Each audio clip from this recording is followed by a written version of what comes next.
Oh, hello there, welcome to part 2. Well, part 2B really, because I've recorded part 2 before and I thought, well, I went into something that I thought was a little bit too personal to put on these videos, so I'm recording it again. Same stuff, just not different day, different time. So, he says, trying to find somewhere to rest the camera. Bouncy leave, way. I've just done part 3. It's a mega rant, right? There's a good chance it will make some people angry. You have been warned. There is a warning before it comes on for damn good reason. And I have very good reason to be angry. And hopefully people see it from my point of view. And those people that are responsible for said thing. Well, I'll leave it, let you watch the video. Now I've been spending a fair bit of money lately because I've got a big paying job, right? Instead of all the money, as usual, going on the house and bills and kids and clothes for kids, and I thought, you know, apart from the occasional bit of hardware to do 3D, all my money has always went on the family, which arguably is what you're supposed to do if you're a dad and a bloody husband, right? I thought, well, it's going to be nice just for once to spend it on things that I want to do. Now, I sort of lost my way, right, in life. 3D was only ever supposed to be a means to an end. The end being to make the ideas that are in here that I've had since I was 16 for movies, short movies, films, stuff like that, right? And 3D was needed for some of them, so I realised I had to learn it. But I sort of got caught up in things, right? And I thought, and I got so far down that road, I forgot why I headed down that road in the first place. So when the money came, I thought, right, you know something? I'm going to start buying the shit I need. So I've now got a full green screen rig. I've got a nice set of lights. What else we got now? I've got a whole selection of tripods. I've included the really nice one that's literally it folds up that small and puts in my pocket. It is as stable as the rock of fucking Gibraltar. I've got a shoulder rig. The camera I'm using will be a Canon 550D, also known as the T2i in America. Now you say, why do you use this one? Well, I'll tell you why. Because I know of a number of top TV shows, American TV shows, that are actually using that camera. Good enough for them, good enough for me, right? Besides, there's things it does. I like the way that it works like a traditional camera, that I don't have to arse around with fixed lenses and stuff. I've bought a load of lenses. I've got a really nice 50mm Canon Prime, 1.8 f-stop on that. That fucking thing to see in the dark. You can't. It's just unreal the amount of light you can, you know, low light you can work with that. I've also bought a pawn shop special, right? As in P-A-W-N, not P-O-R-N. Called an Encinal lens, apparently quite rare, and I got it for £7. Cost me another £9 for an adapter, and it works fabulous. In fact, I've just put a little movie up on Vimeo for those of you that know it, called Leaves, which is basically me arsing around with the camera in the forest. No plan to it. So that's what I want to basically make the things that are up here, right? I want to do what I originally got this fucking shit for in the first place. There's other reasons as well, some of them personal. You know, basically I'm not getting any younger. My health's never been good at the best of times. It's getting a bit worse. We don't need to go into that, because some of it's just, you know, some stuff I'd rather you didn't know, to be honest. Yeah. But, so I think it's, I want to also make sure I've got an income.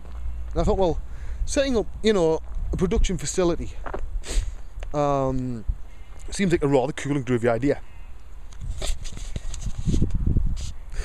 It's like, I'll be quite blunt about this. What actually reminded me on, he says, wiping the sweat that's dripping off me, was actually, what's his name, Andrew Kramer from Video Copilot, because I watch a lot of his stuff, because I like the After Effects stuff for just a bit of mess around, for me. And he, you know, he's really entertaining to watch, so watch him, right? You know, props to the guy, right? You know, he's good to listen to. And he's sort of obviously got his own little facility now, in a unit somewhere. I thought, you know something, see, if that was me, I wouldn't be I wouldn't be doing for tutorials, I'd be doing to actually make proper stuff. Because when I was back doing the escapes and escapology, I was on TV and around production companies a lot over the years. On TV all over the place, all around the world. And I noticed that a lot of people didn't actually seem to know what the fuck they were doing. I thought, well, I might not know what the fuck I'm doing at the moment, but I'm no different to them. The difference is I've actually got an eye, obviously, you know, for composition. If I didn't, I wouldn't be doing this shit. But, you know, it's a learning curve, but I learn fast, right? And I've got a large basis, and I've got some very, you know, good friends that are on this side. I've also been taking some advice from Glenn at Sparkle Media. Not Glenn Southern, that's Glenn Southern's mate who works for Sparkle Media in Manchester. And Glenn's a good guy. He gave me a lot of very, very good advice on this. He knows why I want to do it, right? So, but yeah, it's I'm looking forward to it. I've done a couple of rough tests because there's not one of them tests that took any more than 20 minutes to put together. Most of it was rendering out afterwards, you know. The first CGI test with a static camera, well, the shadows were slightly wrong, but again, all I did was I used a directional light, an omni light in Max, match the darks, match the lights, make sure that overall colour balance was right, and that shadows were in generally the right direction, because for some reason I couldn't actually check the back plate in Max that day. It was having a hissy fit. So I was sort of working blind, that's why the shadows are a slightly different direction. I didn't want the moving camera. Now that was a bit more difficult because there was nothing for it to fucking track. Like, unlike this here, right, where you'd have shadows on the edge of the road. I did it in my back street, and it's just grey, with a grey path, nothing on it. There was nothing for it to track, so it was an absolute nightmare. So I'm going to have to do it again, right, do another thing to track. But I won't be using that rig, or the Steadicam rig that's just arrived. Before, that was the ping that happened on the phone. The wife had said before as a package arrived. Well, there's a lot of things going to be arriving in packages over the next few weeks to do with this. I said, well, if it weighs this much, it'll be the Steadicam rig. And she said, yeah, that's how much it weighs. Great. So I know that's there when I get back. No, it's not for these, right? You're still going to be stuck with a fucking wobbly camera. I'll tell you why. I might take it out once just to try it out, right? But I need to travel light when I'm doing these, right? I do not want a backpack full of gear. Right, when I do these, this is not supposed to be a professional fucking production. This is supposed to be my video diary. There you go. Fucking lump of skin or something. Oh look, I'm covered in little midges. The wonders of the countryside, eh? You hear the sheep back there. This is the bottom of a place called Delves Lane. That's bottom Delves Lane there. This is the road to Boggle Hole. Do you know why it was called Delves Lane? Because this road here, this is a little creepy story, if it's perfectly true. It derives from the Devil's Lane. This was supposed to be at night, part way down, back there, before you get the farms and stuff. In fact, where we started the third video. So the next video they shall start.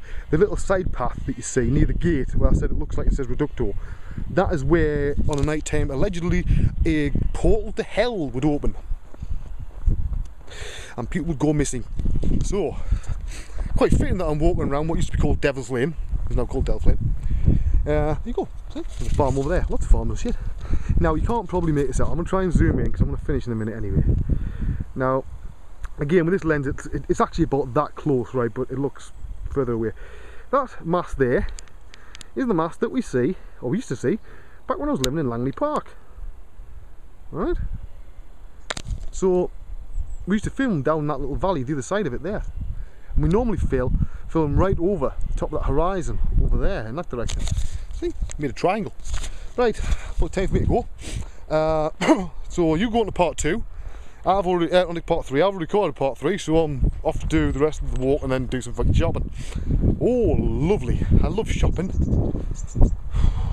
Anyway, see you in the next bit. Bye bye.